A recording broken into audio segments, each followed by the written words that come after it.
Boa noite, ouvintes da Rádio Cultura Online Brasil. Boa noite, ouvintes da Rádio Internacional Lusófona.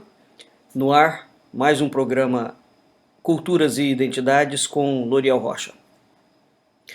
O tema do nosso programa de hoje é as origens da formação de Portugal. Nós teremos como base para o nosso programa a obra de um dos maiores historiadores portugueses do século XX, Oliveira Marques. Essa é uma obra da editorial Presença, uma editora portuguesa, chamada Breve História de Portugal, já está na 9ª edição. É um livro síntese, é um livro pequeno, evidentemente com quase 800 páginas, mas como o próprio título diz, é uma breve história de Portugal. Portanto, é uma obra de leitura, digamos, rápida, né? Para quem tem interesse em conhecer um pouco mais a história de Portugal, que é completamente desconhecida no Brasil. Qual é a importância de saber a história de Portugal? Reside no seguinte: não vai aqui nenhuma necessidade ou ideia de submissão, seja ao país Portugal, seja à coroa portuguesa, né? De submissão do Brasil. Muito pelo contrário. Nos norteia sempre a ideia, como dizia o filósofo brasileiro Vicente Ferreira da Silva, de que toda cultura é embasada num mitologema. Então as palavras mitologema e cultura são fundamentais para que a gente possa entender. Ora, isso significa que toda cultura se origina de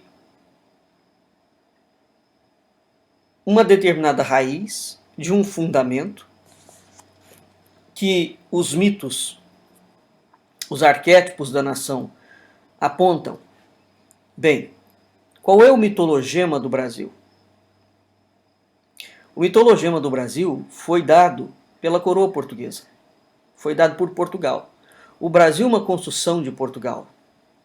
O Brasil não é uma construção indígena e o Brasil não é uma construção africana. Embora, evidentemente, esses povos, né, o que se chama hoje de etnias, essas etnias contribuíram, bem como inúmeras outras, contribuíram para a ampliação disto que é o Brasil. Mas o Brasil é uma construção portuguesa.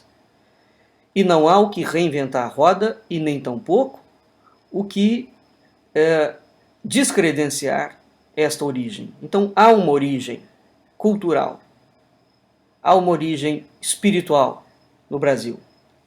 E essa origem está cifrada no mitologema, né? Todo mitologema, via de regra, aponta para um céu, para um logos fundador, né? Qual é o mito que origina Portugal? O mito de origem é exatamente aquele mito em que Dom Afonso Henriques vê Cristo na Batalha de Ourique, que é uma batalha em que ele peleja contra 5 reis mouros, e Cristo conversa com Dom Afonso Henriques e avisa que colocará os olhos, que a nação portuguesa estará sob sua proteção até a 16ª geração após Dom Afonso Henriques. E que após este período, Cristo voltaria a botar os olhos novamente sobre Portugal. Pois muito bem, desta pequena narrativa, deste pequeno acontecimento, digamos assim, deste mitologema, né, a partir do qual se funda, para nós termos uma ideia disso, como é que Israel se forma? Israel se constrói como nação a partir do diálogo, evidentemente, que Abraão tem com Deus e, sobretudo, que Moisés tem com Deus. é o mitologema fundador. Tire-se esse mitologema fundador de Israel, e não existe Israel. Tira Moisés da história de Israel, não existe Israel. Não é? Tira a visão que Constantino teve de Cristo na Batalha de Ponte Milvia. Não existe a cultura ocidental e cristã, porque foi Constantino, na Batalha de Ponte Milvia, né, que viu Cristo. Exatamente, a cena, inclusive, é absolutamente similar à que vai acontecer com Dom Afonso Henriques, que é o primeiro rei de Portugal. Né? Constantino vê Cristo. E, a partir daquele momento, Constantino transforma o cristianismo na religião oficial do Império Romano. Né? Então, isto são mitologemas. Né? O nosso programa hoje não vai abordar sobre o que é um mitologema, mas nós já tivemos outros programas em que nós falamos sobre mitologema e cultura. Né? Pois muito bem. Então, Portugal tem o mitologema fundador, que é Afonso Henriques, essa visão de Dom Afonso de Cristo, que sagra, portanto, a nação portuguesa é uma nação sagrada diretamente por Cristo. Esta é uma das razões pelas quais, inclusivamente, os reis portugueses não serão sagrados nem consagrados pelo papado. Porque a monarquia portuguesa é uma monarquia de direito divino. Ela foi instituída diretamente por Cristo. Como Moisés foi formado, como Israel foi formado por Deus, é ordem de Deus.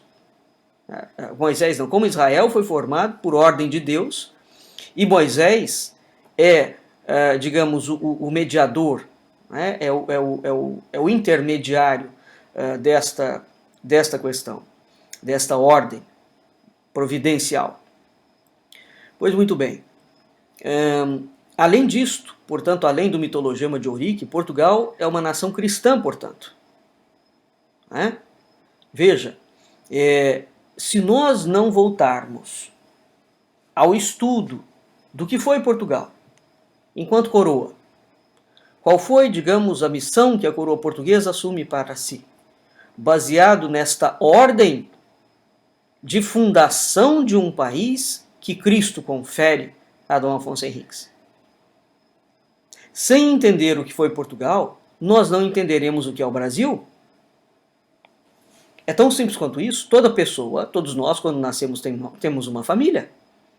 Então, é não só criminoso, bem como autista, negar o mito fundador do Brasil. As raízes fundadoras do Brasil são portuguesas. Então, como dizia Arlindo Veiga dos Santos, o presente que nega o passado não terá futuro. Ora, se o Brasil não voltar os seus olhos para Portugal, reitero, não com sentido de submissão, longe disso, ninguém falaria uma coisa dessa, mas um sentido de conhecimento, para saber o que nos ficou daquele mitologema, o que nos ficou daquela memória, daquela presença, daquela ordem, daquele cumprimento que Cristo, daquela missão, daquele destino que Cristo dá a Dom Afonso Henriques. E, sobretudo, ao desenvolvimento da monarquia portuguesa. Alguma coisa ficou para o Brasil enquanto cultura, não é? Enquanto comportamento, enquanto valor deste mitologema, desta aparição? Esta é a pergunta. Portanto, se nós não conhecermos Portugal, nós não temos a menor condição de conhecer o Brasil, aqui num sentido profundo. Profundo. Não é? De modo que o nosso programa Culturas e Identidades é completamente voltado, né, para a história e a tradição dos povos luso-falantes. Porque é o nosso mitologema, é a nossa cultura. Isso não significa que a gente não deva estudar outras culturas. O nosso outro programa, a República, estuda outras culturas. Não é? Mas neste aqui especificamente não. Nós estamos focados naquilo aonde nós estamos inseridos. Muito bem. Então, dado que existe um completo desconhecimento da maior parte da população brasileira do que é Portugal, e sobretudo porque existe um mascaramento institucional, não é? O governo brasileiro há décadas se empenha em destruir as relações entre Brasil e Portugal. A historiografia brasileira é completamente comprometida com as ignorâncias e as omissões, de tal forma que nós não temos, de fato, acesso a fontes e a documentos fidedignos. A coisa é de tal forma grave que o Brasil criou toda uma documentação, publica, estuda, dá voz de validade, de verdade, dentro dos ambientes acadêmicos, a teses, doutorados, projetos de pesquisa, enfim, existe uma infinidade de coisas que são completamente fraudulentas. É fraude mesmo, a palavra é pesada, eu tenho absoluta noção do peso da palavra e eu a uso com absoluta consciência. Trata-se de fraude documental. Não é? Evidentemente que está por trás disso um projeto maligno de destruição da cultura nacional. Junte-se a isso o fato de que o Império Brasileiro, quando é que começou esse projeto de destruição da cultura nacional? Com o Império Brasileiro, em 1822. Nós também já falamos sobre isso algumas tantas vezes. E é claro que, diante dessa desconexão com a realidade, os portugueses sérios, né, mesmo dentro dos meios acadêmicos portugueses, os portugueses se recusam a discutir com os brasileiros, porque os brasileiros inventam documentos à revelia da coroa portuguesa e nem os portugueses podem ficar perdendo tempo em rebater as insanidades que o brasileiro vai falando, né? Nem tampouco Portugal tem um outro hemisfério de pensamento, que é deixa estar, a verdade um dia aparece, e que é o que está acontecendo agora. A historiografia brasileira mentiu tanto, mas tanto sobre a documentação brasileira, que não há o que fazer. Agora está tendo que rever as mentiras históricas, porque toda mentira tem um momento em que ela não consegue mais avançar. Exatamente por isso, que ela é mentirosa. Né? Então ela não vai explicando determinados pontos, aquilo não se encaixa.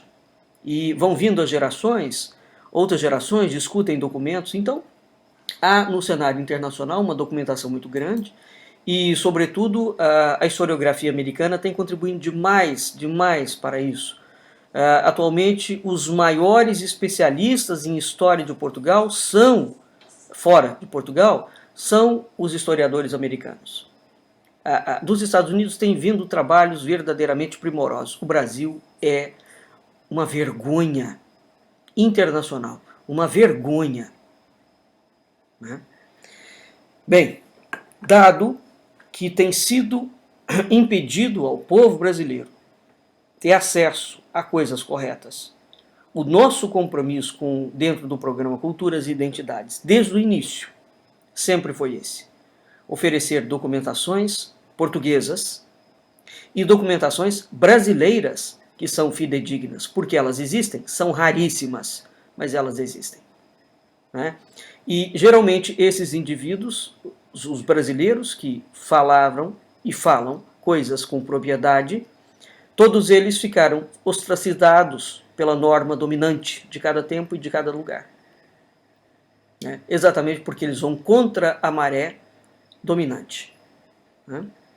Mas vamos aqui a essa obra do Oliveira Marques, Breve História de Portugal. Oliveira Marques, reitero, é um dos maiores historiadores portugueses. Quando nós vamos estudar alguma coisa, nós temos que saber as linhas, as tendências. Né? No século XX em Portugal nós temos pouquíssimos historiadores. Pouquíssimos. A gente tem Oliveira Marques, nós temos o Joel Serrão, né? Nós temos a Alice Lázaro, nós temos em outros aspectos, né? Digamos o Matoso, José Matoso, mas enfim, deve-se salientar que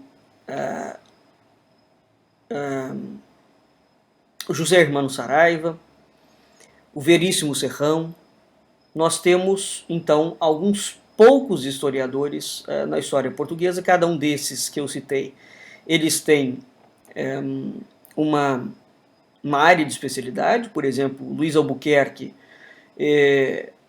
tem uma especialidade muito grande que está ligada à área dos descobrimentos, né, portugueses. Nós temos o Jaime Cortesão, também, que foi um dos maiores especialistas em descobrimentos portugueses. Enfim, não são muitos, né? E exatamente porque não são muitos, é fácil de estudar, né? Infelizmente, no Brasil, nós não temos nenhuma obra, a gente só consegue comprar a obra completa desses autores em Portugal. Não existe aqui, eu pelo menos nunca vi, procuro sempre, não há. Então, as que eu tenho, eu trouxe todas de Portugal, as coleções. E desafortunadamente, nós não temos nada no Brasil que se assemelhe ao que é produzido em Portugal, no que diz respeito à história do Brasil. Não há. É um vexame completo e absoluto. Mas vamos lá ao nosso programa. Esse programa nós vamos ter que dividi-lo em duas partes, porque eu quero trazer para vocês, de fato, o início de Portugal. Quer dizer, como é que Portugal se formou, como é que chegou a se instituir a monarquia portuguesa, né? Gostaria de deixar isso aqui colocado para facilitar, né? Dado que nem todo mundo poderá ter acesso a essa bibliografia, como eu disse, porque a gente só a adquire em Portugal, né? E trazer esses livros a autores cujas obras são 40 volumes, né? É impossível comprar 40 volumes e mandar vir pelo correio. Ou se compra diretamente, ou não, né? Bem, atualmente a ciência descobriu que Portugal tem, isso é dado científico já, e eu já fiz algumas postagens sobre isso, já em alguns programas de rádio também já citei isso. Portugal tem o DNA mais antigo do mundo. Isso significa que foi descoberto que a população portuguesa é a população que tem o DNA mais velho do mundo em uma determinada região de Portugal, né? Foi descoberto isso que está sendo uma reviravolta na história, algo absolutamente impressionante, distinto, né? Portugal faz parte de uma grande placa continental, de um continente, prestem bem atenção no que eu vou dizer. O país hoje que nós conhecemos, ele fazia parte de um outro continente, num momento em que, quando a Europa era unida à África e às ilhas do norte, Grã-Bretanha, Irlanda, etc. Alguns tantos mil anos atrás, nem tantos assim, havia um outro continente. A Europa hoje, quando a gente olha para ela não era a Europa daquela época, né? Essa Europa era unida à África e desloca Portugal 400 quilômetros do Atlântico adentro. Puxa, 400 quilômetros para dentro. Esse era o país Portugal. Muito bem, esta placa, esta estrutura, este bloco, este continente afundou, né? Daí uma lenda da Atlântida, entre outras coisas. Isso hoje está mais do que comprovado, tanto está comprovado que Portugal tem, já se sabe hoje em dia, a maior área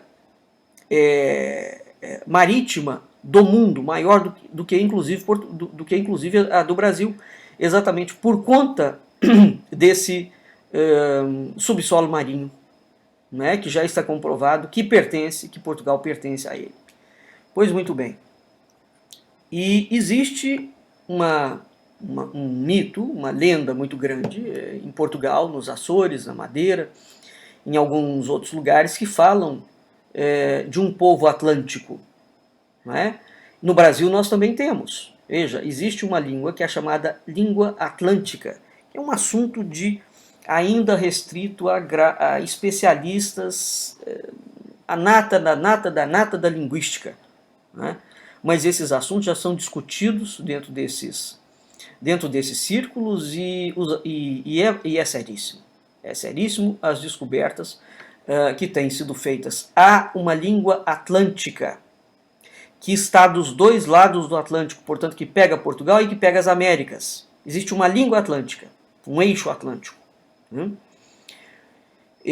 Tanto é que eu já falei outras vezes também, e isso é um assunto assim absolutamente polêmico, mas também já em Portugal e dentro da arqueologia, não só portuguesa, mas internacional, já foi comprovada. O português não é uma língua latina, né? Bem como Portugal não é um país latino, né? Ou seja, o português não deriva do latim. Existem alguns elementos de latim dentro da língua portuguesa, mas a língua portuguesa não é latina, né? Por exemplo, a França, né, o francês fala uma língua latina, mas o povo francês não é latino, né? O espanhol fala uma língua latina, mas a Espanha não é um povo latino. Então é preciso ter em vista essas diferenciações, porque elas são realmente dramáticas, né? E aí nós recaímos em alguma coisa que se chama o alfabeto de Alvão. Esse alfabeto de Alvão, que já está comprovado a existência dele, é este alfabeto que está ligado, entre outras coisas, a essa língua antiquíssima, que veio futuramente originar o português, né? Pois bem. Então, imagina, portanto, o cenário naquela altura. Portugal avançava 400 quilômetros mar adentro, né? Havia um eixo de circulação, então a Europa, a Península Ibérica estava unido à Inglaterra, à Grã-Bretanha, e estava unida à África. Essa era a configuração desse continente naquela altura, né? Bem, o homem da Península Ibérica, portanto, veja que é um homem muito antigo, né? Teoricamente, o que é normalmente falado é que o homem chega à Península Ibérica muito cedo na história, né? Hoje, com essas descobertas de arqueologia e de geologia, verifica-se que essa chegada tem que ser bastante recuada para anexar a ideia da língua atlântica, né? E deste país que existia. Bem, as mais antigas descobertas, estações arqueológicas portuguesas localizam-se no sul de Portugal, no litoral da Extremadura, né, e no sudoeste do Algarve. Essas localidades eram ocupadas por culturas aqueulenses, ou as chamadas culturas abevilenses. Essas culturas têm mais de 1 milhão de anos. É um tipo de ser humano que anatomicamente é caracterizado dentro do grupo do Homo erectus, né? A esses Homo erectus sucederam os caçadores, o homem de Neandertal, que, digamos, vai aparecer há mais de 100 mil anos. Então todas as culturas dos chamados Paleolítico Inferior, Paleolítico Médio, Paleolítico Superior, o Mesolítico, né, com maior ou menor intensidade, eles se acham representados em Portugal. Portanto, isto demonstra que Portugal teve uma evolução paralela aos outros povos da Europa. Preste atenção a isso. A chamada cultura celta, né, que dominou muito a Galiza, e Portugal também, a Grã-Bretanha, etc. Os celtas estiveram presentes na África, na Ásia e na Europa. Existem descobertas que ultrapassam o Paleolítico em Portugal. Mas, se nós pararmos somente no Paleolítico, há, portanto,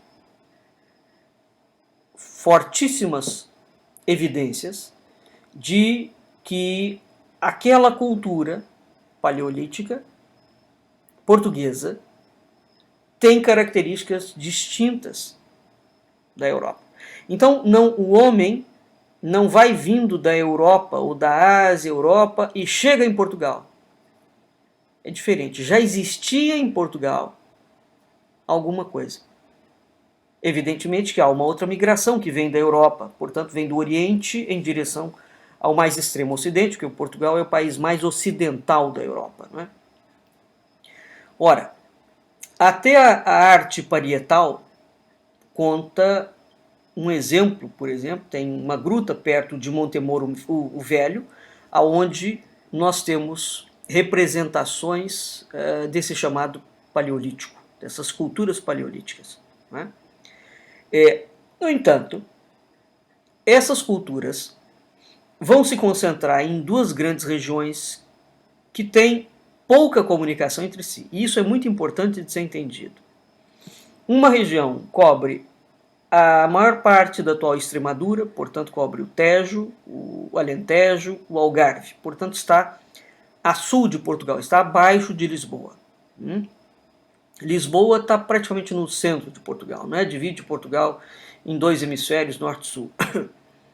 A outra região está ao norte de Lisboa, está ao norte do Rio Douro, na região conhecida como Minho, Trás-os-Montes, a Galiza, é onde Portugal nasce. Né? Portugal nasce no Minho. Então, entre elas, certamente deviam haver povos, mas o seu número está menor e não está concentrado. Ora, os mapas arqueológicos vão sugerir, portanto, que essa região da Extremadura, portanto a região abaixo do Tejo, de Lisboa, né, o Alentejo, o Algarve e a região do Minho, Trás-os-Montes, Galiza, que vai conectar Portugal ali com a Espanha, né, norte da Espanha, os mapas arqueológicos sugerem que essas áreas tinham uma densidade grande. E entre essas áreas tinha uma densidade reduzida. Bom, qual é o significado disto? Do ponto de vista cultural, o que interessa aqui? Essa terra entre o sul e o norte, digamos, constitui uma terra de ninguém, não é? Ela estava estrategicamente entre dois grupos rivais, não se sabe. O fato é que há uma região intermediária. Né? A arqueologia em Portugal é muito desenvolvida. Né? E efetivamente não vale a pena ficar inventando a roda. Diferentemente do Brasil, Portugal tem pesquisas arqueológicas, mas são seríssimas, seríssimas mesmo. Né? O Brasil não dá a menor pelota para a arqueologia, para passado pré-histórico. A gente não sabe nem quais eram efetivamente as civilizações pré-cabralinas que haviam no Brasil, pontualmente, com algumas exceções e muito mais porcamente. Essa não é a realidade portuguesa. As culturas do Mesolítico revelaram-se, por exemplo, culturas fundamentais na Península Ibérica. De que forma? No que diz respeito à difusão, né, ao crescimento da raça humana. Porque esse tipo humano que hoje nós vemos, o biotipo que nós vemos, veio do Mesolítico. Então, este tipo já existia, esses traços anatômicos já existiam, tanto nos espanhóis como nos portugueses. Então, a arqueologia demonstra que desde o ano 8000 a.C., esse tipo já existia. E mais, a arqueologia demonstra que desde o ano 8000 há uma profusão de culturas dentro da Península Ibérica. Veja, o Império Romano não está formado. São 8000 a.C. Ao mesmo tempo, Já se sabe também que entrou na Península Ibérica invasores vindos da África. Lembrem-se que os continentes eram unidos. Não havia o Mediterrâneo. Tá?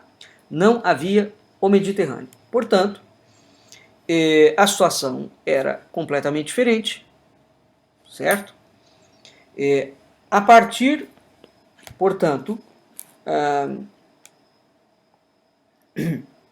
dessa invasão africana, ao que parece, esses indivíduos que entraram, vindo da África, pertenciam ao mesmo grupo étnico. E da fusão desses indivíduos, originou-se um tipo humano bastante homogêneo, né, que, de certa forma, pode ter dado origem à base demográfica da Península Hispânica. Por que que essa informação é muito importante? Por uma razão muito simples, o português sempre foi considerado não europeu, porque o português tem até uma cor, não é? Diferente, certo? Uma cor diferente, em que, efetivamente, ele não é branco como o alemão, né? O português é mais amorenado. E certamente nós temos aqui, entre outras coisas, essa influência, essa vaga, né, que aconteceu, vinda da África. Ora, existe a descoberta de uns 300 esqueletos em território português, a maioria dele na Extremadura. E esses esqueletos, por exemplo, são os exemplares de uma maioria esmagadora dos tipos dolicocéfalos. Pois bem, a partir de começos do século V a.C., se alastra no ocidente da Península Ibérica e, ao que parece, do litoral para o interior, veja, é uma migração marítima, né? Ela vai do Atlântico em direção ao continente. Então existe uma chamada neolitização, ou a Revolução Neolítica. Lentamente, as comunidades humanas vão, digamos, domesticando os animais, né? Iniciando alguns processos de agricultura, de sedentarização. Há inúmeros artefatos, as cerâmicas em relação a isso. Por volta do terceiro milênio a.C., existe uma outra revolução. Já é possível verificar cobre, bronze, metais ao lado da agricultura, da pecuária, da introdução da tecelagem, né? Essa população aumentou e ela se concentra em povoados, né? Etnicamente falando, todas as culturas do período do bronze vão testemunhar o predomínio de um tipo humano, chamado o dolicocéfalo, que é um sujeito que tem uma estatura média, moreno, misturado com alguns traços de branco. Isso é exatamente o português, né? Então, mais uma vez, vamos aqui voltar àquelas culturas entre o norte e o sul, né? Então existe uma zona meridional que vai cobrir o Alentejo, a Extremadura e o Algarve. Essa zona está associada com outras zonas da Espanha, que parece separada por uma zona setentrional, a norte do Mondego, do Douro. E essa região norte, acima de Lisboa, portanto do Douro, forma com a Galiza ali um eixo grande, né? Porque Portugal começa pela Galiza. O primeiro rei, a monarquia portuguesa é galega, ela é de origem galega. É a monarquia que funda Portugal. Dom Afonso Henriques, sua mãe, Dona Teresa, e seu pai, Dom Henrique. Então, as duas maneiras mais fáceis de alcançar o extremo ocidental da península foram e são as planícies alentejanas, ou o norte. Quando a gente olha para o mapa da Península Ibérica, como é que você entra por Portugal? Com absoluta facilidade. Você entra pelo Alentejo, que é uma planície imensa. O norte de Portugal é muito montanhoso, mas você tem localidades ali de escoamento. Então, nesta fronteira do que é hoje definido como país Portugal e Espanha, você entra por essas duas regiões, ou pelas planícies alentejanas ou pelo extremo norte. Bem, o que acontece? Essas localidades, portanto o sul de Portugal e o norte, Minho, têm sido exatamente os caminhos naturais de invasão. Quando é que Portugal foi invadido? Por exemplo, quando Napoleão invade Portugal, ele passa por onde? Pelo sul. Ele vem pela Espanha por baixo. Né? Então essa região do meio de Portugal é difícil de entrar em Portugal. Então você tem dois pontos de entrada. É o extremo norte, que está na Galiza, e é o sul, o extremo sul, né? A planície alentejana. Bem, quando essas tribos, quando esses clãs primitivos chegaram, finalizaram a sua viagem, né? Evidentemente que, digamos, as características daquelas populações já estavam diferentes, né? Então, evidentemente que algumas populações, alguns clãs, são inimigos. Encaram-se suspeitosamente, né? Há uma luta, há uma ferocidade aqui, que claro que você está entrando num território de um outro sujeito. Então, a melhor maneira de existir uma existência pacífica seria deixar entre esses povos, portanto do sul e do norte, uma terra de ninguém. E é curioso isso. Será exatamente isso que acontecerá em Portugal. À medida que o tempo passava, então acentuou-se uma diferenciação cultural muito grande, né? Existe uma diferença cultural imensa entre o sul e o norte de Portugal. E qual é a raiz disso? Isso vem desses tempos de não sei quantos mil anos atrás da história portuguesa. Bem, a partir do século VIII a.C., o que tem o século VIII? O século VIII a Grécia está em plena polvorosa, né, na Europa, ali no Mediterrâneo. A partir do século VIII, toda a Península Ibérica foi alvo de sucessivas invasões, de colonizações terrestres, colonizações marítimas, né? Povos que tinham técnicas muito avançadas, entre eles indivíduos que já utilizavam o ferro, né? Então esses indivíduos chegam, mas preste atenção a isso, já existia povos ali em Portugal. Então no período em que a Grécia está em uma grande atividade, tem uma migração. Veja, Portugal é o país mais ocidental da Europa. De modo que, se vem uma migração da Europa em direção a Portugal, presume-se evidentemente que já estava acontecendo no século VIII a.C. uma migração intensa por toda a Europa. Porque eles chegam a Portugal, que é o extremo ocidente da Europa, né? Então, essas coisas todas nós temos que ter em perspectiva, porque assim, há achados arqueológicos de presença grega em Portugal, de presença celta, monumental. Há fenícios ali, né? Então, os achados arqueológicos são fabulosos. O que é isso? Isso é essa intensa comunicação que está acontecendo, não é? Ora, esses povos que vieram, então eles chegam ao espaço que a gente chama hoje Portugal.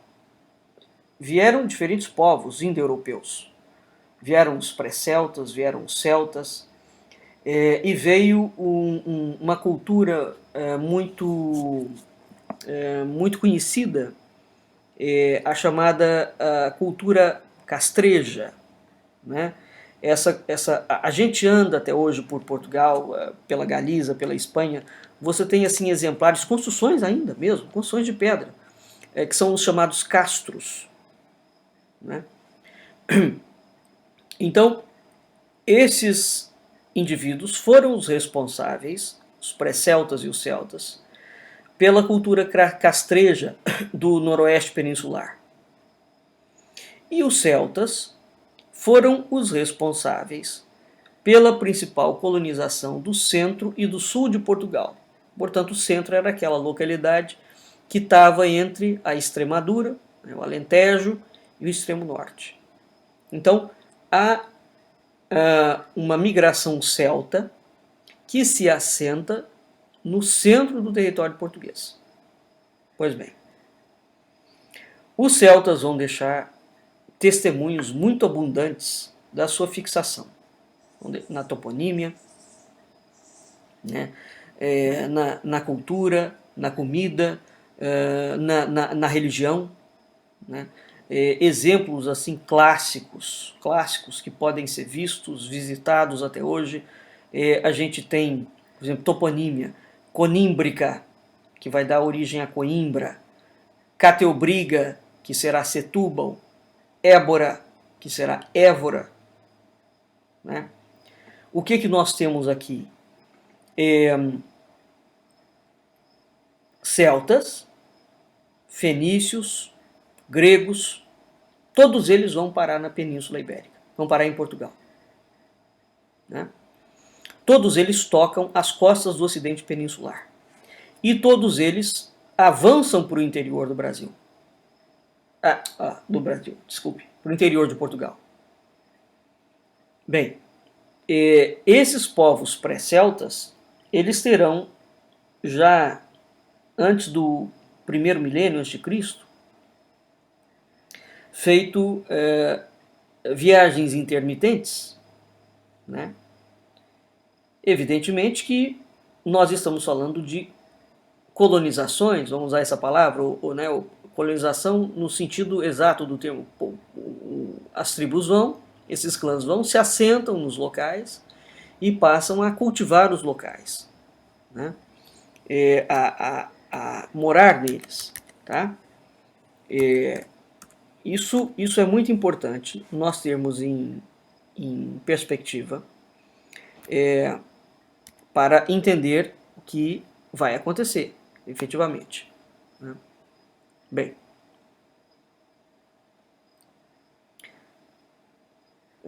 o que nós temos?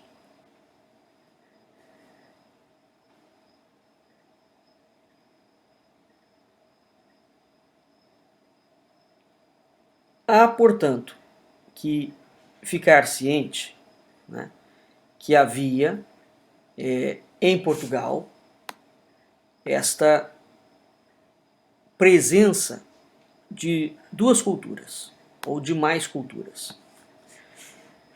Eu estou reiterando isso porque nós temos uma ideia de que Portugal, exatamente aqui no Brasil, né, de que Portugal, exatamente porque ficava no extremo ocidente da Europa, a única influência que Portugal terá será do cristianismo. Isso é um ledo e absoluto engano. O cristianismo é um evento muito tardio. Quando o cristianismo chega ali, em Portugal, a Península Ibérica já é habitadíssima. Quando os romanos chegam em Portugal, já existia povos muito solidificados ali dentro, né? Inclusivamente, vocês vão ver que determinados nomes, que depois serão tidos como nomes religiosos, já faziam parte da cultura local. Portanto, a própria origem da monarquia portuguesa, esse nosso programa está começando através desse beabá, porque a própria origem da monarquia portuguesa, quando ela se constitui, ela só pode existir e existe, só pode se constituir, porque ela entra em contato e absorve completamente estas culturas que já existiam. Não era possível ser diferente. Então, o desenvolvimento da monarquia em Portugal é diferente de toda a estrutura europeia, né? Bem, Então, existe muito pouco, quer dizer, embora haja estudos arqueológicos sobre os celtas, os pré-celtas, todas as culturas castrejas, não é possível ainda determinar qual foi a contribuição, só a genética vai poder fazer isso, e está fazendo agora. Qual foi a contribuição genética de um povo ou de outro para a composição rássica do que vai ser chamado posteriormente Portugal.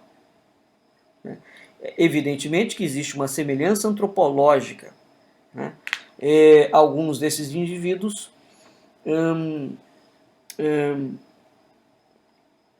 eram semelhantes ao chamado homem mediterrâneo,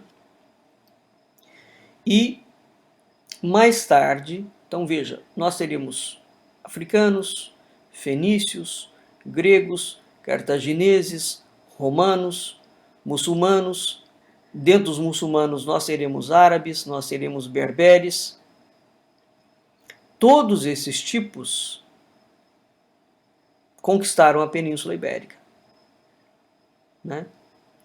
E, de certa forma, em todos esses tipos nós temos uma semelhança nos tratos étnicos.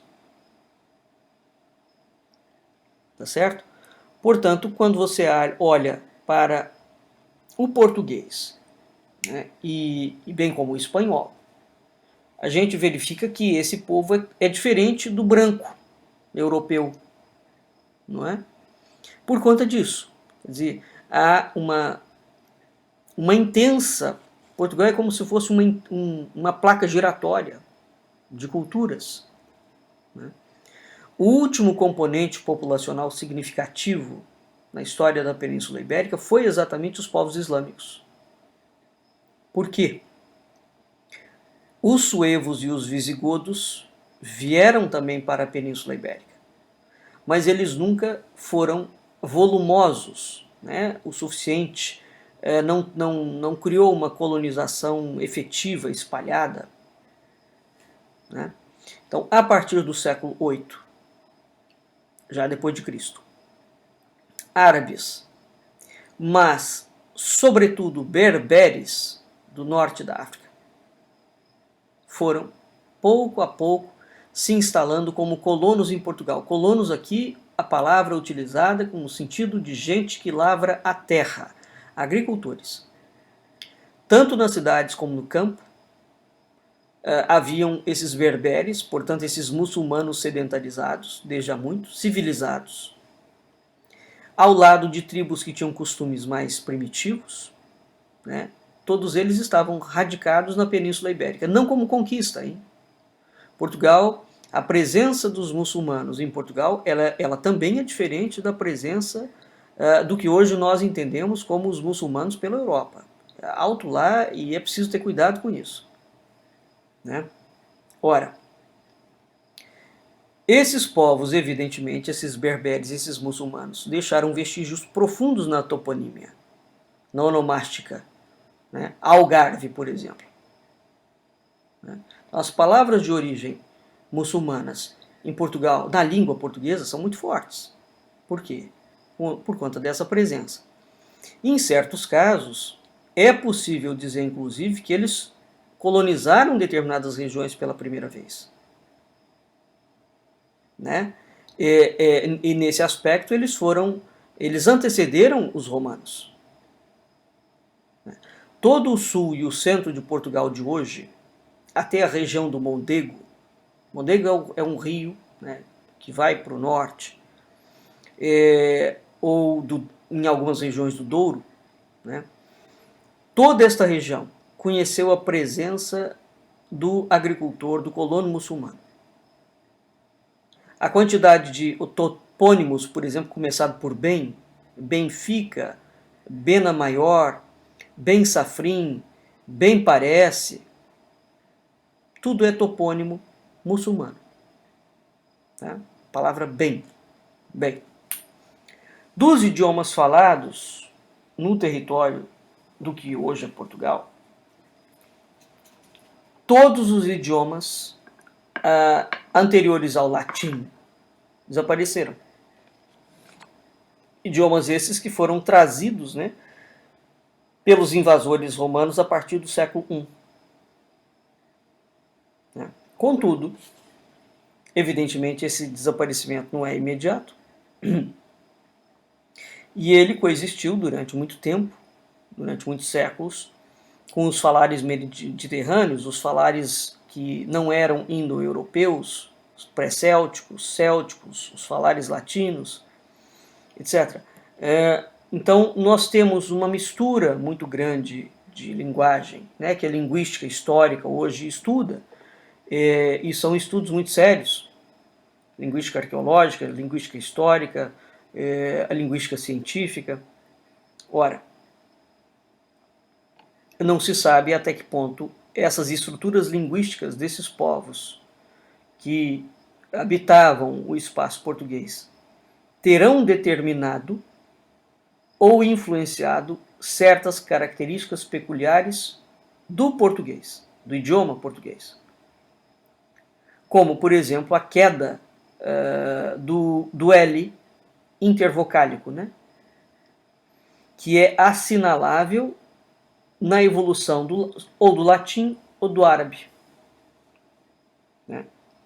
Ora, portanto, havia uma língua que não era o latim, percebe? Que já era falado naquelas regiões. O latim tem uma exposição, uma penetração muito tardia na Península Ibérica. Muito tardia. Então, evidentemente que o latim vem contribuir para o português. Né? No latim, introduzido pela administração e pela colonização romana, havia diferenças fundamentais entre o latim e o português. No latim literário, por exemplo, que é a língua da escrita, e era, portanto, a língua administrativa do Império Romano, né? Era uma dessas diferenças. Esse latim literário ajudou durante muitos séculos a manter a unidade entre os vários dialetos. Então, o latim vulgar, o latim castiço, né, o latim baixo, que era o latim falado pelos militares, pelos colonos, ele variava consoante a proveniência geográfica de quem falava. Bom, quando a gente compara com o português de hoje, quando a gente compara o português de hoje com os dialetos italianos, por exemplo, aí sim, na Itália nós temos uma língua latina. Então conclui-se que os povos do sul da Península Itálica tiveram uma influência muito marcante na origem do italiano. E testemunhando uma fixação muito numerosa no futuro de Portugal.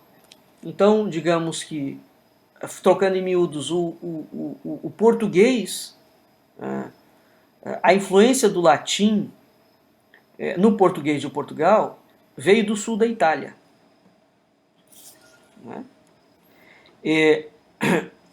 Quando se deu a conquista muçulmana, por volta do século VIII, falava-se efetivamente na faixa ocidental da Península Ibérica, além do latim literário. Novamente, o que é o latim literário? O latim literário é a língua escrita, portanto é a língua administrativa do Império Romano. Esse latim era falado pelos militares e pelos colonos, portanto é um latim baixo, é um latim vulgar, é um latim de povão. Né? Quando acontece a conquista muçulmana, falava-se efetivamente na faixa ocidental da Península Ibérica, além deste latim literário, que era o latim administrativo, portanto, ele era um latim escrito e recitado, ele não é um latim falado, ele é pouco falado, e é muito importante entender isto. Né? É uma língua administrativa, ela não é a língua de comunicação, de troca. Esse latim, além desse latim literário, nós tínhamos 2 dialetos romances principais. O nome é esse mesmo, dialetos romances, né? O galaico português, que se fala ao norte do Douro, e o lusitano, a sul. Até hoje, quando o brasileiro vai a Galiza, por exemplo, qualquer lugar da Galiza, o galego, você entende o português do galego perfeitamente. Aliás, o brasileiro entenderá com muito mais facilidade o português da Galiza do que o português de Portugal. O português de Portugal é um português fechado, ele é um português consonantal, né? É uma língua fechada, é como o judeu, ele é formado, fixado em consoantes. É por isso que o português fala fechado. O brasileiro fala aberto. Por quê? Porque a forma de falar do brasileiro é vocálica, né? É em cima das vogais. Então a nossa fala é aberta. A fala do galego é em cima das vogais. E até a sonoridade do português da Galiza lembra imensamente o português falado no Brasil. Tá? Então, portanto, nós temos aqui 3 línguas naquela altura, do século VIII. Nós temos o latim literário, nós temos o galaico português e nós temos o lusitano ao sul, né? Ora, foi exatamente o lusitano, sobre o lusitano, que vai incidir, digamos, a influência dos falares dos outros povos, dos chamados povos que invadiram a Península Ibérica. O árabe literário, os dialetos árabes, os dialetos berberes. Por quê? Porque este lusitano falado do sul, no Algarve, no Alentejo, na Extremadura, os árabes entram por ali. Então há uma presença árabe muito grande no sul.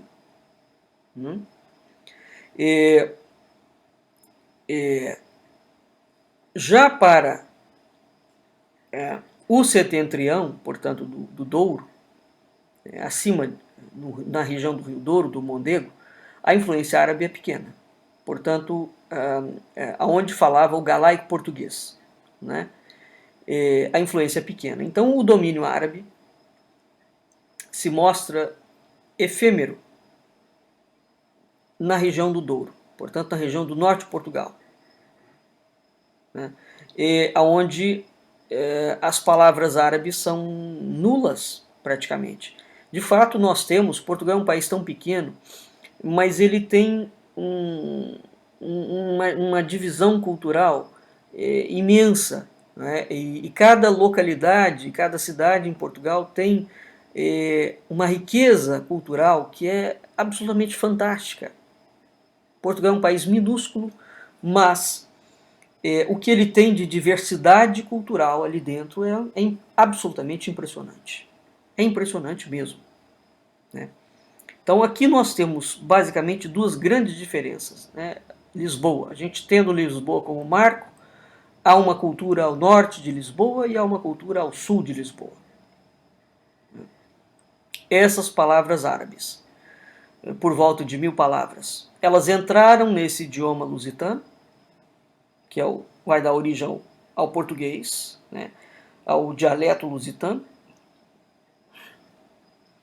Também nós temos alguma influência árabe ao sul do Douro, por conta do contributo árabe-berbere, onde tem uma influência maior. Mas esse contributo também não é lá muito significativo como será na região sul, né?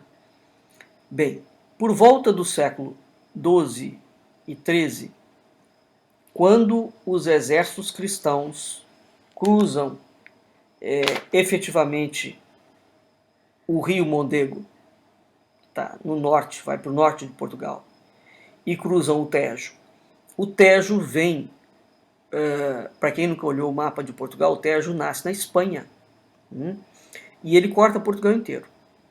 Lisboa, ele corta Portugal, é perfeitamente navegável, é um rio navegável, e Lisboa, né,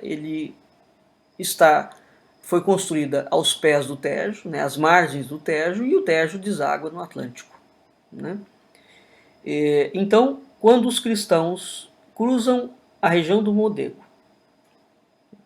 Serra da Estrela, etc., e entram e pegam o Tejo, o galaico português, que era a língua falada no norte, e o lusitano moçárabe entram em contato direto e permanente. É a partir do século XI e XII, portanto, desta fusão do galaico português, que sofreu influência celta, fenícia, sueva, enfim, de todos esses povos, além de ter aqueles povos que já habitavam ali naquele continente muito antigo, que avançava 400 quilômetros para frente do Atlântico. Então, esses povos que falavam o galaico português no norte e os povos que falavam o lusitano moçárabe entraram em contato direto. É aqui que nasce o português. Né? Então, o que a gente chama de língua portuguesa, ela vem a ser exatamente o resultado disso. Né? É quando os exércitos cristãos cruzam o Mondego e o Tejo. E aí a gente tem, de fato, Portugal vai se consolidar como...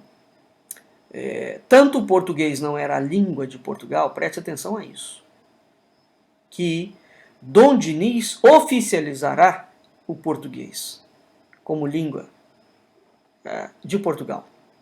É com Dom Dinis, no século XIV. Né? Então, isso é muito importante de entender. Então, desse encontro do norte com o sul, do galaico português com o lusitano moçárabe, nasce o português. Evidentemente que não se sabe até que ponto o dialeto galaico português influenciou o dialeto lusitano moçárabe, ou até que ponto o dialeto lusitano moçárabe terá influenciado o galaico português. Não se sabe. O que se sabe é que, efetivamente, não se sabe se havia influência mais nórdica do que meridionais. E isso aqui ainda é um tema à discussão. O fato é que muitos representantes da elite moçárabe, portanto do sul, tinham morrido ou tinham fugido. Por outro lado, os centros mais importantes urbanos, como Lisboa, Santarém, Évora, Beja, Silves, localizavam-se no sul. Veja, é no sul que existe o lusitano moçárabe. Ora, quando acontece a mudança da capital do norte, né, para o sul, portanto para Lisboa, que isso foi em meados do século XIII, evidentemente que o papel desempenhado pelo dialeto meridional, portanto, por esse dialeto lusitano-moçárabe, não é? Adquire mais relevo, porque a capital está ali.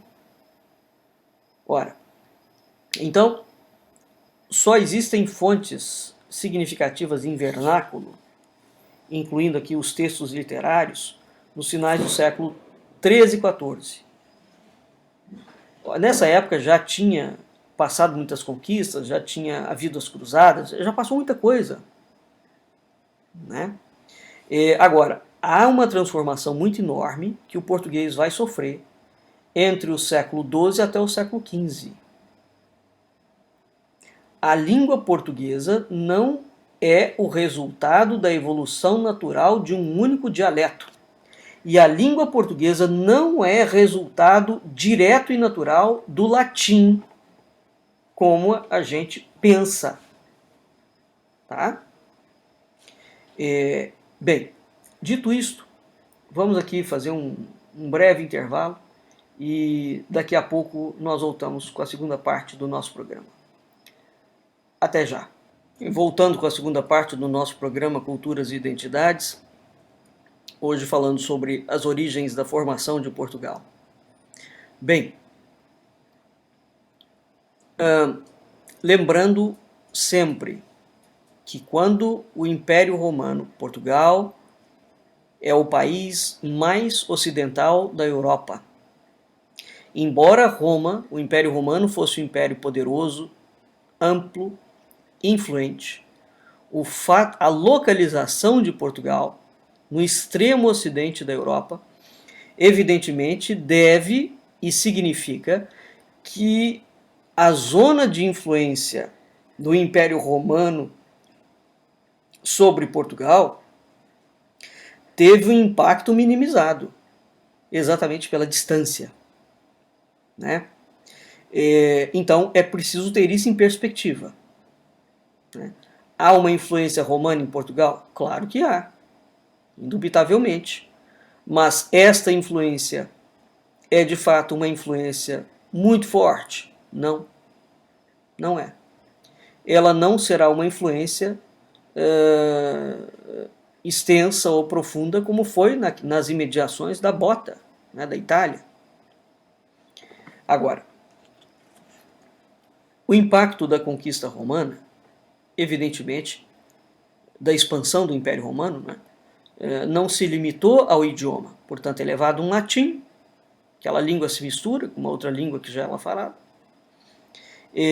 Mas existe um outro ponto importante, que é o seguinte: o papel da administração pública romana foi importante na definição de Portugal, né?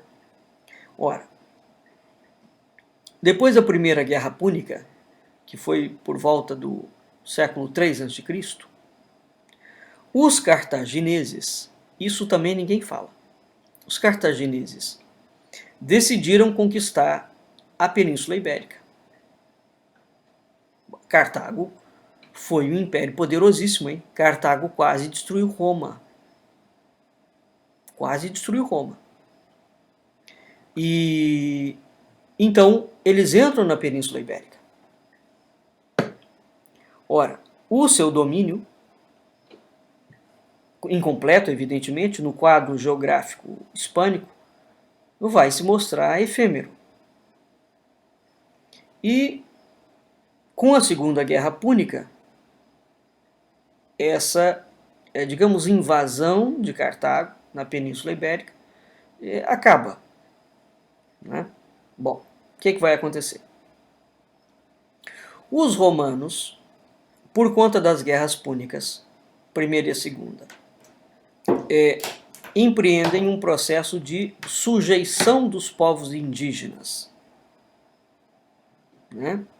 Então, aqueles povos que habitavam o Ocidente peninsular durante os séculos I e II antes da Era Cristã, né, são submetidos a Roma. Tá? No ano 25 a.C., quando o imperador Augusto governava, essa região da Península Ibérica já estava conquistada, né? Entretanto, é preciso entender a profundidade dessa conquista.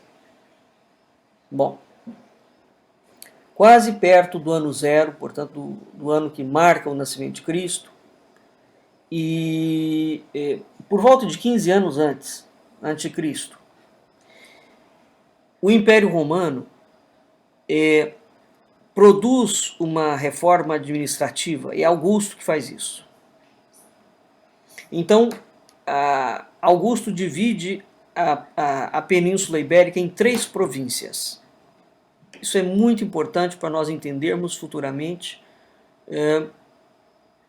a disputa que vai acontecer de Dom Afonso Henriques com a Galiza, com os reis de Leão e de Castela, não é? Todo o processo administrativo de Portugal. Então, Augusto divide a Península Ibérica em 3 zonas, 3 províncias. É a Bética, a Hispânia Citerior, ou a chamada Tarraconense, e a Lusitânia. O atual território português, ele pertencia à Hispânia Citerior, ou Tarraconense. Portanto, o atual território português cabia dentro da Tarraconense até o Rio Douro. No sul desse território é que entravam os limites da Lusitânia. Veja, os portugueses se autodenominam lusitanos. Né? Lusitanos. Bem, mais tarde, por volta do século III a.C., Diocleciano, o imperador Diocleciano, vai criar mais duas províncias. Vai criar a província cartaginense e a Calécia, que vai ser desmembrada da antiga província tarraconense, que é a Hispânia Citerior. Né? Bom, é exatamente agora nessa província Calécia que entrava todo o futuro Portugal a norte do Douro. E é aqui que começa a origem territorial, digamos assim, de Portugal enquanto monarquia. Nós vamos ver isso no programa que vem. Muito bem. Mas então nós temos o quê? Augusto e Diocleciano. Tá? São eles que vão produzir essas reformas administrativas. Então nós temos 5 regiões administrativas. Né? E é preciso entender isso, são regiões administrativas. Né? Repetindo, Augusto divide a Península Ibérica em Bética, Espanha e Lusitânia. Depois Diocleciano cria, em cima da Hispânia Citerior, ou da Tarraconense, duas províncias, a Cartaginense e a Calécia, ou a Calécia ou Galiza, né? Bom, para fins judiciais, cada província dividia-se numa unidade menor, chamada conventus. O nome convento, como ordem monástica, vem daqui. Tá? Vem daqui. Então, um conventus é uma província jurídica, administrativa. Tá bem? Depois, esse nome passa a ficar completamente anexado à religião católica. Mas, na verdade, a palavra conventus não tem nenhuma formação original, a origem não é religiosa, é administrativa, jurídica. Então, novamente, repetindo, a província da Bética, da Lusitânia, a Cartaginense e a Calécia, né, eram divididas em unidades menores chamadas conventos. Igual você pegar um estado tem municípios. Né? Os municípios têm bairros, né? Ou tem distritos, e vai por aí afora. Então você tinha uma província, e essa província tinha uma unidade menor chamada conventos. Bom, no primeiro século depois de Cristo, o sistema conventual já estava bem estabelecido,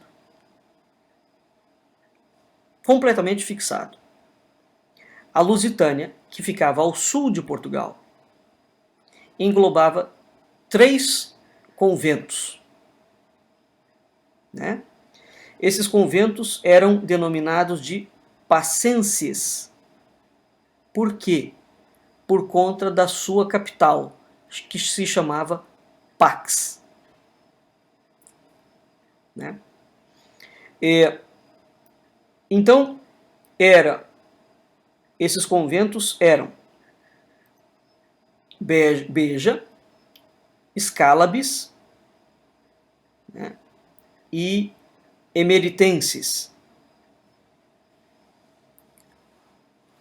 O conventus escalabitanos, né, de Scalabis, ou Santarém. Scalabis é o nome de Santarém atual, né? E o emerensis vem de Emérita, ou vem de Mérida, que era a capital da província. Então a Lusitânia estava dividido no sistema conventual. Tá? Ela englobava 3. A capital se chamava Pax, né? Então a gente tinha Beja, Santarém, Mérida. Esses 2 primeiros conventos, portanto Beja e Santarém, estavam separados por uma linha a sul do Rio Tejo, portanto abaixo de Lisboa. Você tem uma outra fronteira artificial, provavelmente baseado em divisórias tradicionais de tribos, né? Que extremavam o terceiro convento, portanto o convento de Mérida. Né? Ora, então nós temos, de uma forma artificial, né, da mesma uma separação de povos indígenas, de modo que a gente tinha uma fronteira entre o nordeste da Lusitânia e a chamada Hispânia Citerior, ou a Tarraconense, que é a Espanha, né, que é a província que Diocleciano vai dividir em Cartaginense e Calécia. Percebe? Então estes conventos da Lusitânia, que estavam ao sul, têm uma fronteira entre, portanto, o nordeste da Lusitânia e a província tarraconense. Essa província tarraconense era uma província muito grande, ela estava dividida num número muito grande de conventos. Por nosso caso, do estudo aqui, os conventos do noroeste têm algum interesse. Por quê? Porque é onde estará o epicentro da formação de Portugal, né? Com Dom Afonso Henriques, né? E com a grande nobreza que sustentará essa formação. Então, quais eram esses conventos? Eram exatamente o de Bracara, Bracara Augusta, que é a região de Braga, né? Que é o convento lucense, que é de Lucus, ou de Lugo, e o asturicense, que é de Astúrica, ou de Astorga. Então nós temos Braga, Lugo e Astorga. Né? Esses são os conventos que vão nos interessar para entender a formação de Portugal. Né? Ora, dentre todos esses pormenores, portanto, há que realçar 2 aspectos. Primeiro, vamos lembrar, existe uma divisão entre o norte e o sul de Portugal pela linha do Douro. O Douro é um rio, até hoje, né, importantíssimo, que divide Portugal. Quando de fato você sai de Portugal, e é fácil fazer isso, porque Portugal é um país que não tem nem 900 km de extensão, né? E nem 300 km de largura, portanto é minúsculo Portugal, é menor do que o estado do Rio de Janeiro. Você vai do sul de Portugal e chega ao norte, região da Galiza, em um dia. Pega um carro, um dia você sobe Portugal inteiro. Né? Então o Douro, essa linha do Douro, ela divide o norte e o sul de Portugal. Então é importante entender isso. O Douro é um divisor do norte e do sul. Você tem uma quase completa coincidência entre a área conjunta de 3 conventos, que é o convento bracarense, o escalabitano e o pacense. Portanto, o concelho de Pax, o concelho de Santarém e o concelho de Braga. Então, é aqui nesse bojo, Braga, Santarém e Pax, né, que nós temos um núcleo importantíssimo no entendimento da formação de Portugal. Claro que o processo da reconquista, né, quando você tira os mouros, digamos, os moçárabes, dali, há evidentemente algumas coisas que vão influenciar nessa reconquista e num outro programa a gente vai falar sobre isso. Bom, para o momento, importa salientar que, embora o Guadiana, que é uma linha, representasse a principal separação entre a Lusitânia, que ficava a sul, e a Bética, existe Bética, lembrem que era uma das províncias, uma das 3 províncias que Augusto havia dividido antes, por volta do século XV a.C. Então, essas divisões entre a Lusitânia e a Bética, né, a principal separação entre a Lusitânia e a Bética, tinham alguns enclaves para o oriente do Douro que vão pertencer administrativamente à região da Lusitânia, portanto ao sul, que é o caso de Serpa. Então isso tudo depois, há imensos detalhes, né, nessas divisões dessas 5 províncias, que depois vão ficar só 4, não é? Entre Augusto e Diocleciano. Né? Bom, então veja, nós temos província. Abaixo das províncias, nós temos uma outra região chamada conventos. Abaixo dos conventos, existia as chamadas civitates. Tá? As cidades ou as civilizações. Então a gente tem, o termo é exatamente esse, província, convento, civitates. Essas áreas que vão dar origem futuramente ao que hoje nós vamos chamar de municípios, né, ou de repúblicas, a palavra em Portugal eram as repúblicas municipais, né? A localização, a área dessas civitates, dentro dos conventos, vão ter futuramente uma aproximação muito notável com as unidades administrativas de Portugal futuro, portanto com os municípios. No Brasil nós chamamos cidades, né? A palavra cidade não existe em Portugal, né? Essas civitates, com relevo para o seu povoado, capital, de onde irradiava toda a administração, eram amplíssimas, tinham várias categorias, consoante a menor ou a maior romanização desses habitantes, consoante a presença moçárabe, celta, visigótica, etc. Então você tem um caldeirão cultural gigante nessas civitates. Tá? É isto que vai dar uma grande diferença que é absolutamente visível hoje em Portugal.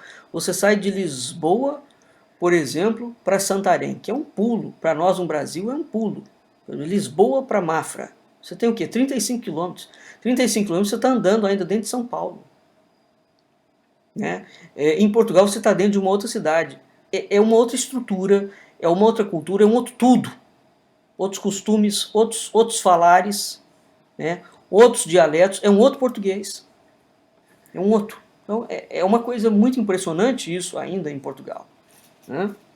Quem nunca foi a Portugal não entende quando lê essas coisas. A diferença é muito grande mesmo. Né?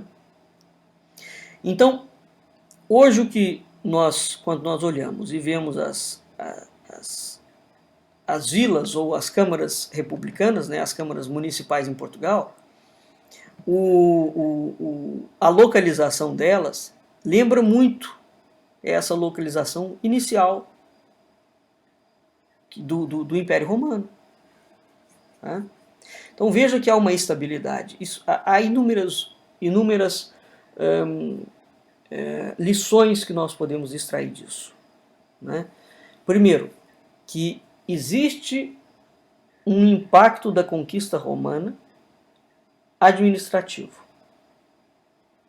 Este impacto administrativo, embora ele tenha gerado as províncias e os conventos, ele deu-se em cima já de uma consolidação e de uma habitação territorial.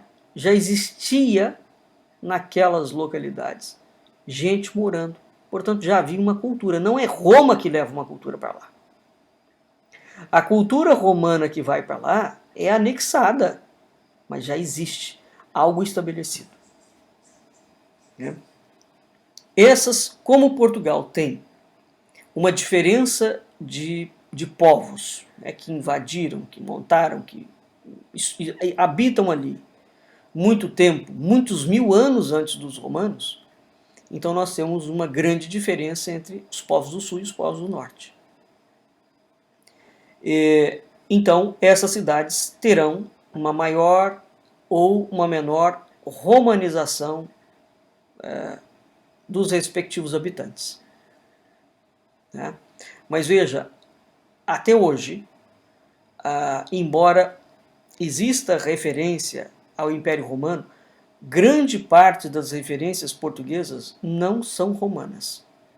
Isso é muito curioso e isso, por exemplo, prova, entre outras coisas, que o impacto do Império Romano em Portugal não é tão profundo quanto foi, por exemplo, o impacto da cultura grega, da cultura bizantina, né, da cultura moçárabe. Tá bem? E as chamadas colônias de cidadãos romanos, os municípios de cidadãos romanos, vão se contentar entre as principais. Então há uma autonomia, há um grau de autonomia máximo. Né? Essas populações, essas cidades, esses municípios tinham as suas leis próprias, elegiam as suas autoridades locais. E é isso que vai ocorrer, por exemplo, que vai suceder inclusive com o Lisipo, que é Lisboa, né, futuramente. É isso que vai acontecer com Pax Iulia, que é Beja. É isso que vai acontecer com Santarém. Né? Ou com outras cidades que têm uma autonomia. E autonomia essa que remonta ao próprio Estado português. É importantíssimo, é realmente muito importante entender isso. Porque quando Dom Afonso Henriques vê Cristo, né, e a partir daquele momento vai, portanto, empenhar-se na consolidação, na separação de Portugal da Galiza, né, já existia ali em Portugal regiões, municípios, cidades perfeitamente consolidadas. Isso é completamente diferente do que foi feito com o Brasil, por exemplo. Né? No Brasil não havia cidades. Né? E os índios não, os índios são migrantes. Né? Eles andam, peregrinavam pelo país. Essa não era a realidade portuguesa. Havia uma realidade consolidada. Né? Então, o próprio rei, evidentemente, quando vai construir Portugal, ele tem que levar isso em perspectiva. Né? Quando ele vai fundar a nacionalidade portuguesa. Construir não, quando ele vai fundar a nacionalidade portuguesa. Algumas cidades... Vamos aqui entender o nome. Cidades são as capitais de civitates. Então veja, nós temos 4 nomes: província, conventos, civitates e cidades. Tá certo? As cidades são as capitais. Hoje cidade para nós não é necessariamente uma capital, né? Aliás, uma capital é uma cidade. Então a gente tem 3 regiões administrativas: província, conventos, civitates. Os civitates tinham capitais, que eram as cidades.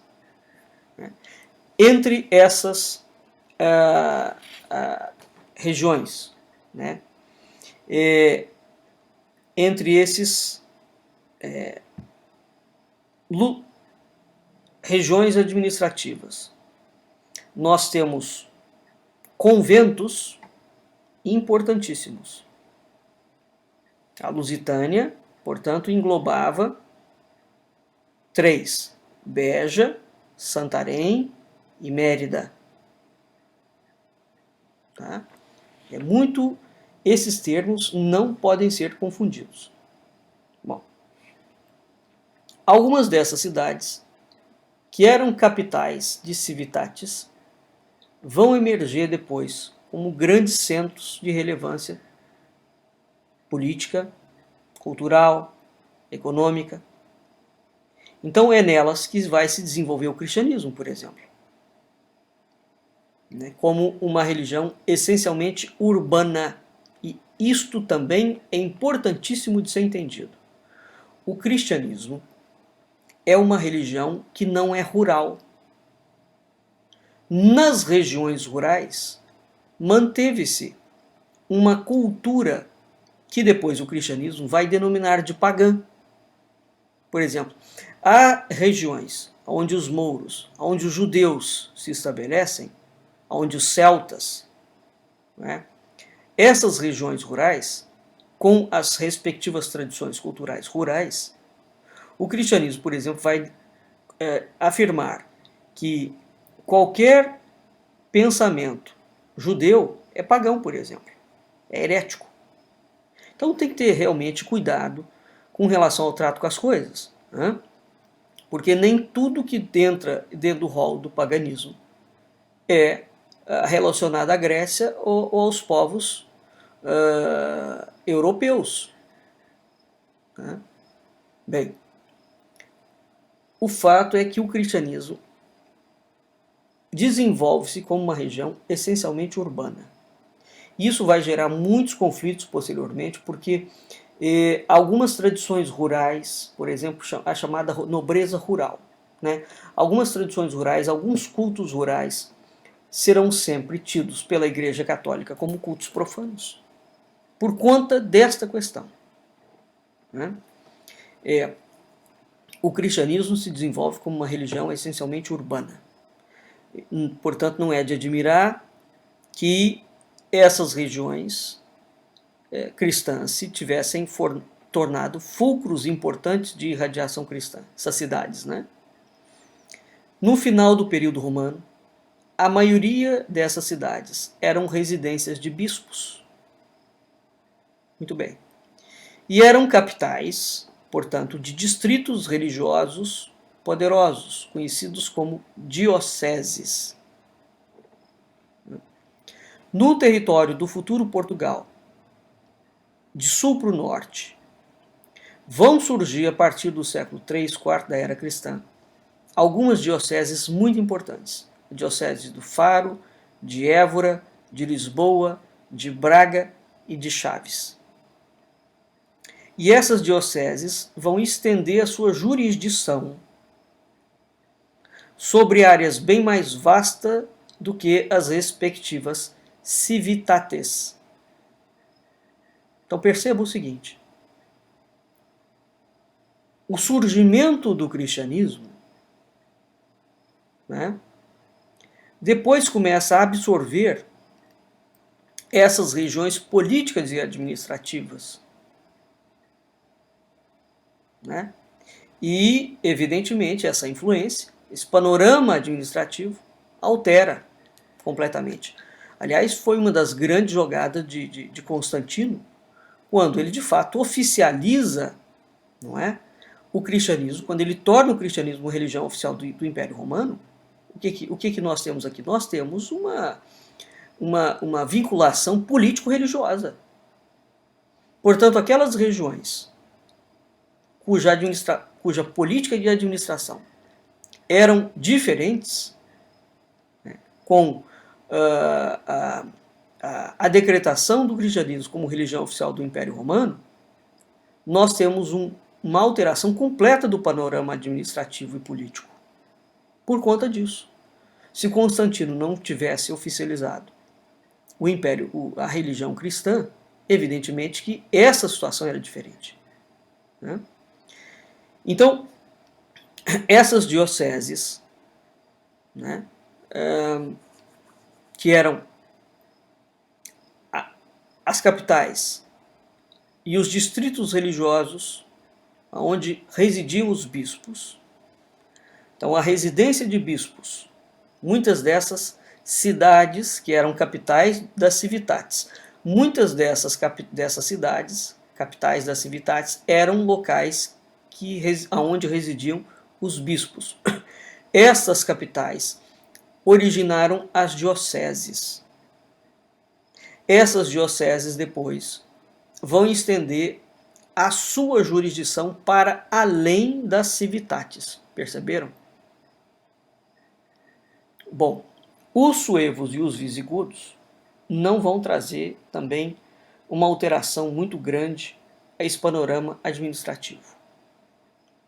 Mas eles terão alguma importância e nós vamos ver depois qual será. A civitas, que é entendida apenas como um povoado capital, ela tem um território circunvizinho, chamado o Territorium. Essas civitas e o Territorium foram suprimindo aos poucos, para fins administrativos e políticos, tanto o conventus como a província. O que significa isso? Isso significa dizer que a unidade política primeira e os problemas locais iam tendo cada vez mais importância. E isso estava em oposição direta à existência de uma centralização geral e eficiente. Então, Portugal tem uma administração local.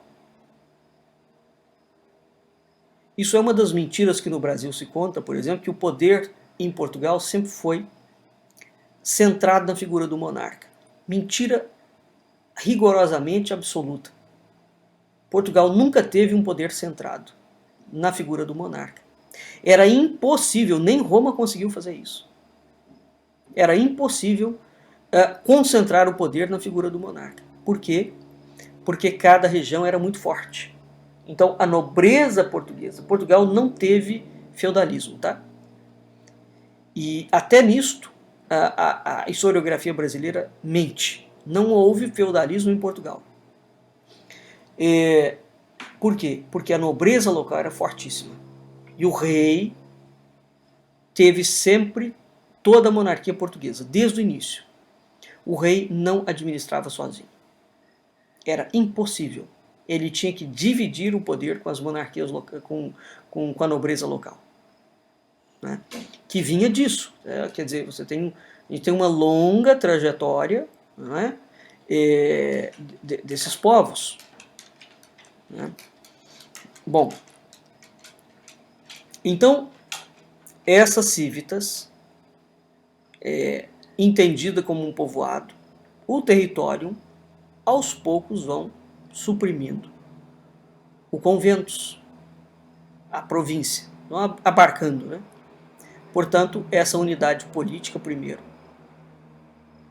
vai ficando realmente cada vez mais forte. Aquilo que a princípio, então, percebe, é um movimento inverso. Enquanto Roma tinha um poder centrado, uma decisão, Portugal desenvolve um poder descentralizado, né? E eles vão administrar o Brasil dessa forma.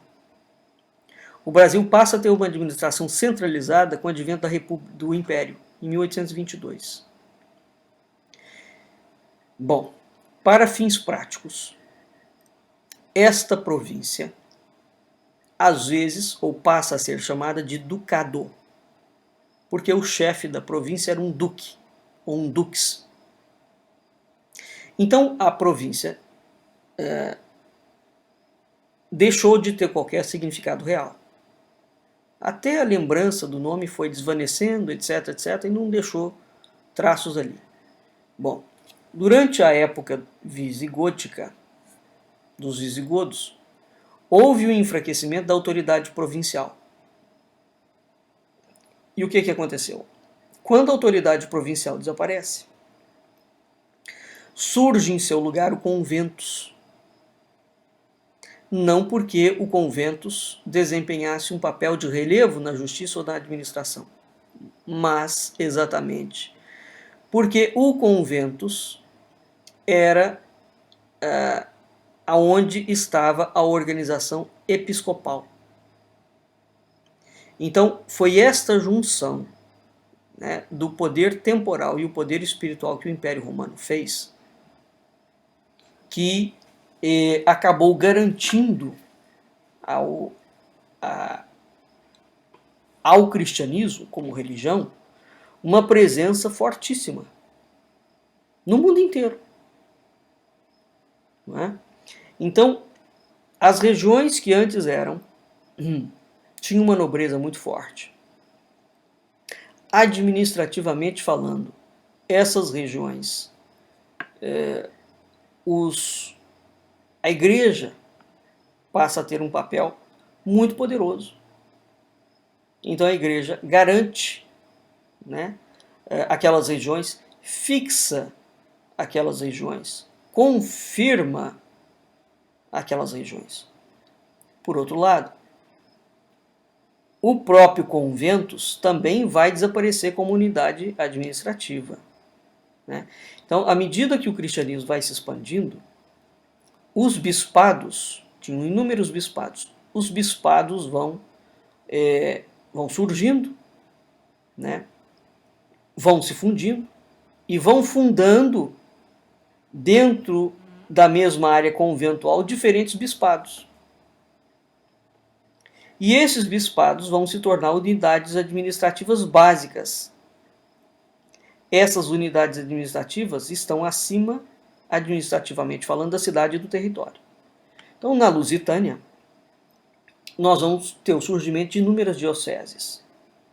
Entre os séculos 6 e 8, por exemplo, Beja, Coimbra, Viseu, Lamego, né? Ao norte do Douro, o bispado do Porto, de Dume, de Tui.